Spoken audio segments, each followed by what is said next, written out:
નમસ્કાર મિત્રો, મહાદેવ હર. આજે ગુરુવારનો દિવસ અને ગુરુ પ્રદોષ વ્રત છે.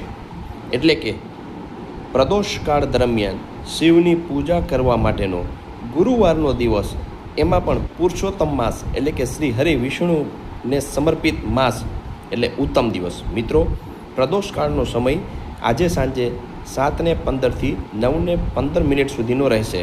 આ પ્રદોષકાળ દરમિયાન શિવ મંદિરે અચૂકથી શિવ પૂજા કરવી અથવા શિવ મંદિરે શિવ દર્શન કરવા જવા તથા શિવ મંદિરે ઘીનો દીપક જલાવી અગરબત્તી અને ચણાની દાળ શિવજીને અચૂકથી ધરાવી તથા સાથે સિઝનલ ફળ ધરાવવા અને ઓમ નમઃ શિવાય, શિવ ચાલીસા, શિવ મહિમ સ્તોત્રના શક્ય હોય તો પાઠ કરવા. પ્રદોષકાળના સમયમાં કરેલી શિવની પૂજા અક્ષત પુણ્યની પ્રાપ્તિ કરાવે છે. હર હર મહાદેવ.